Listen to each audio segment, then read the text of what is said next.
Hey coaches, it's Tim, and like I told you before, for all of you that tried to help me get on my webinar in the beginning, I was going to record a video about Facebook jail. It took me a little bit longer than I was anticipating to get it done, but here I am, and hopefully you can learn a few things from this video. So let's start off by, well, what is Facebook jail? Basically, it's a terrible place where tiny little elves block your ability to send friend requests and private messages to people. Basically punishing you for being too social on Facebook. Because Facebook is basically the way to think about Facebook is it is a social platform, but it's only a social platform in the sense that they want you to talk with people that you know. They don't want you going out and spamming people that you don't know. So if you keep that in mind, and it'll help you to not get banned from Facebook. Because when they see that you're talking to a bunch of people you don't know, they start wondering why, and they start thinking that maybe you're a business looking to sell yourself or something along those lines. So that's something you really want to be conscious of. So tonight I'm going to show you 4 tips and tricks that I use to help myself avoid these terrible little elves because they are not nice. I have been in Facebook jail, I think 3 times now. I think the first time is like a couple of days, then you get put in there for a week, I think, and then I think it's 30 days after that. So don't let yourself fall victim to that. I've been there, I've done that. It's not a great place to be, especially when you're trying to build a business. And since I started implementing these tips, I have not been in there since. So I'm going to show you a couple of tricks. Tip number 1 is to never friend request people who have 0 mutual friends. This is an instant red flag for Facebook. So you're probably thinking to yourself, well, how on earth do I get new friends then? There's a couple of different ways that you can. One that I'd like to try to do is I create Facebook ads for, like, say, my free groups that I do. What that does is allows people to find me. And then whenever they comment and stuff, I always make sure I send them a message through the ad or through the Facebook event or whatever it may be, and tell them to send me a friend request. So when they send me a friend request, then I'll click accept and I'll add into my group. But I will not send them a friend request. And you'd be surprised at how effective this strategy can actually be. And it keeps you out of Facebook jail. If you have an event that attracts 50 people and only 20 of them are actually your friends, if you go send 30 friend requests to all those people, guess what? You're going to be in the slammer. So that's when I just comment on the event and say, okay, here, send me a friend request and we'll get you in the group. And number 2. So Facebook pays attention to the speed in which you send friend requests and private messages to people.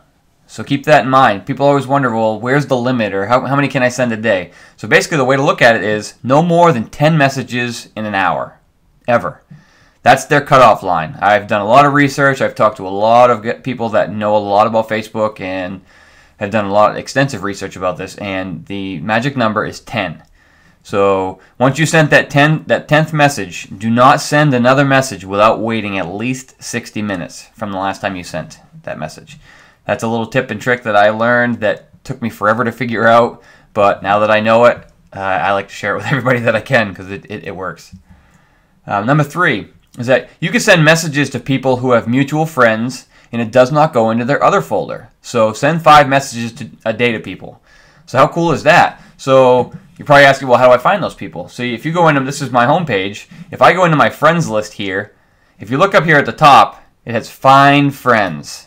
So what you can do is you can click on that. And now you can go in here and you can actually look for people that live in your city. Like right now I can click on Laconia because that's where I live right now. And what it does is it brings up all the people that are close to me. So this actually shows you here all these ones that have mutual friends. As long as I have mutual friends with them, I can send them a friend request. Or I can send them a message, rather, not a friend request, but send them a message. And then once they respond to my message, then I'll send them a friend request. But look for people that, see, all these people, I wouldn't have known any of these people. But because we have mutual friends, that makes us in contact with each other. So if you're looking for people to talk to, here's a great resource. So you can actually just go right through here, go through each of these people, click on it, like say, this guy actually works at the hospital I work at. If I wanted to send him a message, what I could do is I could look through his Facebook page a little bit, find out who he is, find out something that we may have in common, and then I can actually reach out to him and send him a message. And if I send him a message, it will go to his inbox. It won't go to his other folder, which is a big thing that a lot of people struggle with because going to that other folder, most people don't see your stuff. So that eliminates that issue for you. And then the last tip is to erase all pending friend requests after a few days. I try not to have more than 10 pending friend requests at any time. So basically what that means is if you do end up sending friend requests to people, you want to make sure, I mean, you can get away with sending 2 friend requests to mutual friends per day and you won't get in trouble. But that's the limit.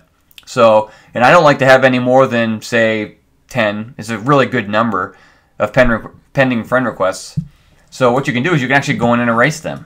So what I want to do is I want to go back to my home screen, back to my profile, and then if you click on this button here, it says View Activity Log.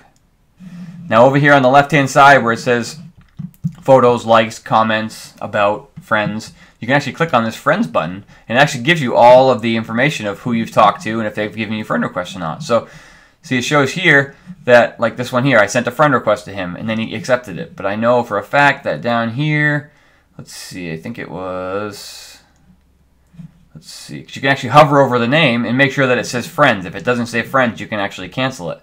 So let's see, I had a couple that I had on here, like this one here.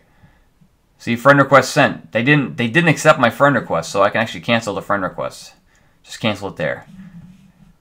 Click cancel. Same with this one. She didn't accept my friend request, so I will cancel it.